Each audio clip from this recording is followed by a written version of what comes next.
Melakukan usaha sekecil apapun, jika kita terus menekuninya, tentu akan membuahkan hasil. Itulah yang kulakukan bersama beberapa ibu rumah tangga yang berada di lingkungan tempat tinggalku, Kampung Cipambuan, Kecamatan Babakan Madang, Kabupaten Bogor, Jawa Barat. Ya, usaha abon lele. Usaha ini aku rintis setelah suamiku meninggal di tahun 2006 lalu. Hal itu tak membuatku berputus asa untuk mencari penghasilan demi membiayai kebutuhan hidup sehari-hari. Pada awalnya memang tak mudah ketika aku harus hidup tanpa suami yang menemaniku. Namun hidup harus terus berjalan. Apalagi aku harus membiayai keempat anakku yang masih duduk di bangku sekolah. Suami saya dulu meninggal karena kanker hati. Jadi proses sakitnya juga itu cuma sebentar ya, sekitar 6 bulan. Saya 6 bulan itu fokus urusin suami ya. Karena emang proses pengobatannya juga ketahuannya itu pas ke di Cipto itu langsung udah stadium lanjut, kita udah nggak sanggup. Jadi kita langsung lebih lari ke alternatif. Saya itu tipe perempuan yang mungkin tergantung dengan suami ya. Jadi apa-apa ketika mungkin suami saya emang baik sekali sih ya. Jadi apapun yang saya ini beliau bantu gitu loh. Makanya saya merasa ketika suami tidak ada itu saya seperti timpang ya, seperti nggak kehilangan pegangan ya. Usaha pembuatan abon lele ini rutin aku lakukan seminggu sekali bersama ibu-ibu di kampung ini. Proses pembuatannya tidak terlalu sulit, namun diperlukan kesabaran yang tinggi untuk mendapatkan hasil yang maksimal. Assalamualaikum ibu-ibu. Waduh, susah banget ya bikin itunya ya. Saya bantu deh. Ya, ini ibu-ibu dari usaha abon ikan lele. Masya Allah. Ini lelenya masih hidup, subhanallah, besar sekali. Jadi proses pertama itu dikuliti agar kulitnya itu bisa kita gunakan untuk membuat kerupuk ikan lele. Nah, kulitnya itu jadi kerupuk. Nah, nanti sesudah dikuliti, kulitnya itu akan dikasih bumbu. Sesudah dikasih bumbu, nanti kita akan jemur. Sesudah dijemur, baru nanti kita akan goreng. Dan lele yang harus dipilih juga emang harus agak besar supaya proses pengerjaannya itu lebih mudah ya. Karena kalau kecil itu tulang-tulangnya lebih banyak. Sekali produksi kita minimal 40 kilo. Karena kalau kurang dari 40 kilo, hasilnya itu kurang banyak. Jadi habis buat operasional. Karena kita sistemnya dengan ibu-ibu yang di sini itu sistemnya bagi hasil. Jadi bagi hasilnya itu dibagi bagi dua 60 buat yang bekerja, 40% buat operasional pemasaran gitu. Setelah proses pemotongan selesai, daging ikan lele segera dicuci bersih dan siap untuk dikukus. Proses pengukusan dilakukan agar daging ikan lele nantinya terasa empuk. Abon ikan lele ini dimulainya itu waktu tahun yang lalu ya. Tahun yang lalu itu tahun 2011 ya. 2010 akhir kalau nggak salah waktu itu. 2010 akhir saya bertemu dengan teman beliau di pusat pelatihan di Ciawi. Beliau punya usaha abon belut. Abon belut, keripik belut, pokoknya produk dari ikan belut. Terus kemudian saya bertanya, saya kan punya Majis Salim. Saya ingin sebetulnya dari dulu ingin memberdayakan ibu-ibu Majis Salim. Saya udah coba dengan pelatihan, sudah dengan berbagai macam pelatihan, tetapi ternyata tidak maksimal ya hasilnya karena pemasarannya kurang memadai dan ibu-ibunya juga kurang konsisten. Jadi akhirnya kemudian kita mengadakan pelatihan abon ikan lele. Nah, sesudah mengadakan abon pelatihan ikan lele, kita terbentur dengan alat. Nah, ketika terbentur dengan alat, alhamdulillah saya dapat info untuk mengajukan proposal untuk mendapatkan dana bantuan sosial. Dan alhamdulillah kita dapat bantuan sosial sebesar 10 juta rupiah sehingga kita bisa mendapatkan alat yaitu berupa spinner dan sealer. Kemudian kita juga punya modal untuk mulai produksi. Alhamdulillah kita mulai produksi di bulan Oktober 2012 ya. Oktober 2012 kita mulai produksi, dan untuk sampai sekarang ini sekarang itu udah produksi yang kelima. Setelah proses pengukusan selesai, daging ikan lele dikupas dan dipisahkan dari tulangnya. Ini proses penyangraian atau mencampur bumbu dan menghilangkan airnya, jadi mengurangi kadar air dari ikan lele. Nah kemudian sesudah kadar airnya berkurang dan bumbunya bercampur, kita akan goreng. Nah sebetulnya yang paling sulit itu adalah proses penggorengan, karena kematangannya itu harus tepat gitu loh. Makanya alhamdulillah sekarang kita sudah jadi sudah ada waktunya. Jadi kalau untuk menggoreng itu waktunya itu 25 menit, nggak boleh lebih dan nggak boleh kurang. Usaha abon ikan lele ini sebetulnya saya rintis itu karena ingin memberdayakan ibu-ibu. Jadi sebetulnya ibu-ibu Majlis Taklim di tempat saya mengadakan Majlis Taklim itu, ibu-ibunya itu cara kehidupannya itu menengah ke bawah, dan kebanyakan ibu-ibunya itu tidak bekerja. Sedangkan pekerjaan suaminya pun tidak menentu ya. Ada sih yang sebagai karyawan tetap, tapi lebih banyak ke pekerjaan freelance gitu. Jadi penghasilannya tidak menentu. Terus kemudian saya ingin membentuk ibu-ibu ini dalam bentuk kelompok-kelompok. Jadi saya bentuk kelompok-kelompok dalam lingkup yang terdekat. Dan alhamdulillah itu ada 8 orang yang produksi di sini.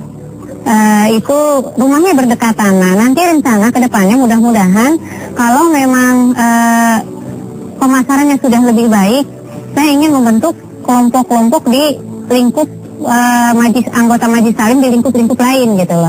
Jadi di lingkup mana gitu yang ada saya di Jambe, saya ingin bentuk di Jambe, terus di kampung Kalumangu juga ingin bentuk seperti itu. Ya, ini namanya alat spinner. Spinner ini untuk memisahkan abon dengan minyak. Nah nanti minyaknya itu bisa kita gunakan lagi untuk menggoreng. Kita bisa proses sampai berapa? 3 kali ya? 3 kali. Jadi kalau minyaknya itu bisa kita gunakan untuk 3 kali penggorengan. Nah ini sudah masuk, cuman ketika spinner ini kita harus dudukin. Kalau enggak dia akan bergerak karena prosesnya kenceng. Oke, kita akan mulai ya. Ya, bismillahirrahmanirrahim.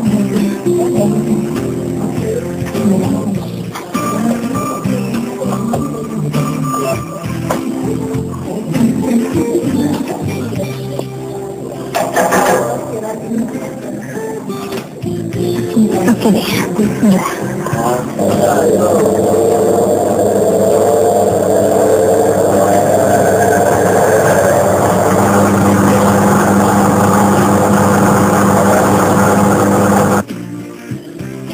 Proses pembuatan abon lele pun sudah hampir selesai. Alhamdulillah, penghasilan yang didapat dari usaha abon lele ini bisa untuk membiayai kebutuhan hidup sehari-hari dan membantu penghasilan suami bagi ibu-ibu yang tinggal di kampung Cipambuan ini. Kalau satu kali produksi itu minimal 45.000. Pengerjaannya itu insya Allah satu hari mulai dari jam 8 sampai jam 5 biasanya, jam 5 sore. Sesudah proses pengeringan, setelah di spinner, kita membuang bumbu-bumbunya. Jadi bumbu-bumbunya dibuang, sekalian kita mengecek khawatir ada duri yang tertinggal. Kemudian kita akan packing, ditimbang dulu. Harga jual, kalau untuk sekarang, yang harga jualnya itu kalau yang 25 gram itu 6.000 ya. 6.000, kalau yang 50 gram itu 10.000. Kalau yang 100 gram itu 20.000. Buat itu tahap terakhir yang harus dilakukan adalah pengemasan produk abon lele. Untuk sementara, pemasaran abon lele baru aku lakukan ke sekitar kampung, pameran kuliner maupun bazar, serta dalam kelompok pengajian. Hal ini disebabkan keterbatasan biaya. Meskipun begitu, aku merasa bersyukur karena ibu-ibu yang membantuku dalam usaha ini tetap semangat bekerja. Semoga saja nantinya akan makin bertambah banyak ibu-ibu yang ikut dalam usaha ini. Sebetulnya saya sama Bu An itu teman sejak SMP. Kami nggak ketemu lagi selama 10 tahun. Baru ketemu lagi waktu saya kerja di pabrik. Sesudah ketemu sama Bu An, saya bantuin di pesantren Kilap. Jadi berkat jasa Bu An, akhirnya saya bisa mengajar di PAUD dan di Taman Bacaan. Mengajarnya ngajar bimbel. Bu An itu menurut saya orangnya baik, tidak pernah marah juga. Terus sama siapapun dia baik banget gitu. Walaupun dia sibuk gitu, tapi tetap bisa mengurus keluarganya juga gitu.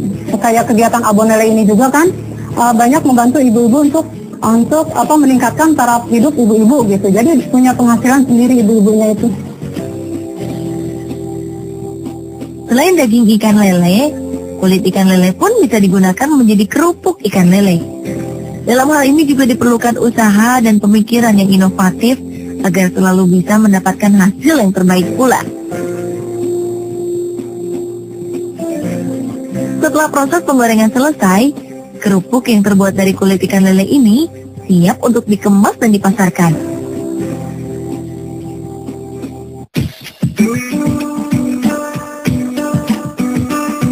Hari ini aku telah bersiap menuju ke tempat kerjaku di sebuah sekolah Islam terpadu di wilayah Sentul, Bogor, Jawa Barat. Ya, selain membuat usaha abon dan kerupuk lele, sehari-hari aku juga bekerja sebagai karyawan bagian administrasi di sekolah tersebut. Aku melakukan berbagai tugas yang berhubungan dengan administrasi seluruh siswa-siswi, termasuk pembayaran uang sekolah mereka yang belajar di tempat ini.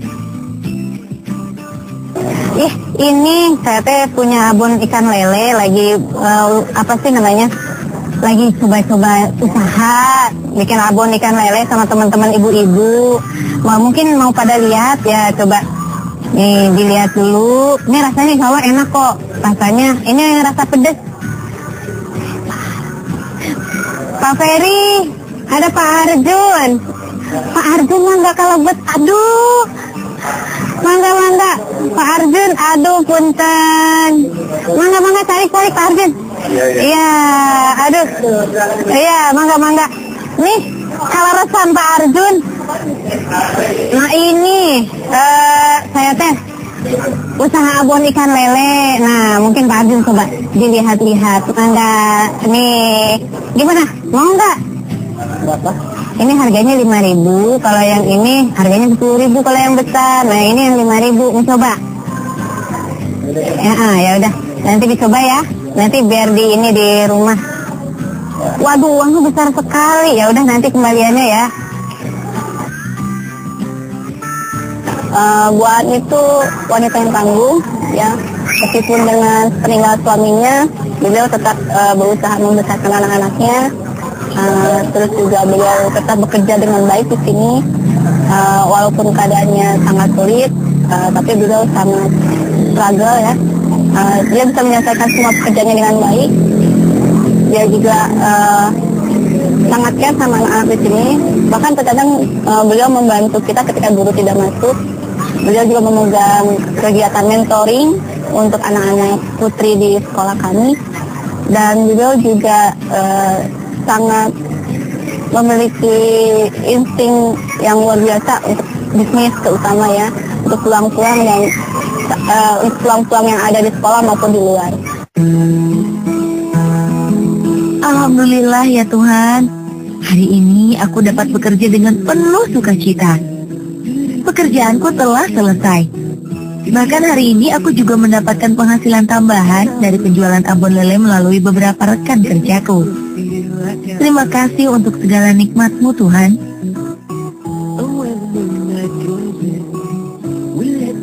Rata-rata nilainya itu di bawah 4. Kita sih lebih fokus ke matematika karena yang cenderung itu di sini yang low-nya itu di matematika.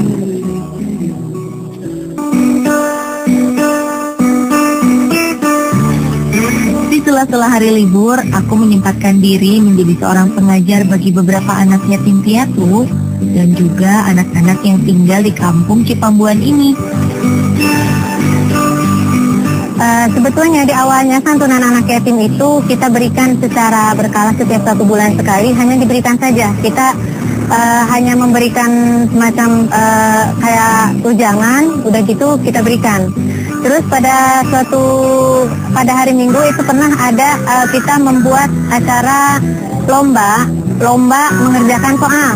Rata-rata nilainya itu di bawah 4. Kita sih lebih fokus ke matematika karena yang cenderung itu di sini yang low-nya itu di matematika seperti itu. Jadi sebetulnya santunan anak yatim itu biasanya kita waktu pertama itu buatnya per event. Terus kemudian ada yang donatur yang menitipkan dana ke saya itu setiap bulan itu 2 juta rupiah. Kita atur, kita bagi-bagi. Terus sekarang jadi setiap 1 minggu sekali. Aku bangga dengan semangat belajar yang mereka tunjukkan. Aku ingin mereka menjadi orang yang berhasil dan bisa memajukan kampung ini. Sebetulnya saya itu lebih ke prihatin. Karena di lingkungan sini itu anak-anak itu lebih cenderung pembelajarannya itu sekolahnya itu banyak yang terputus. Kadang-kadang SD nggak lulus. Makanya saya tetap memacu gitu. Emang sih di awal kan kita memberikan lebih ke motivasi. Kalau sekarang lebih ke sudah langsung ke pembelajarannya juga. Saya berharap anak-anak ini bisa berhasil, bisa memajukan daerah sini.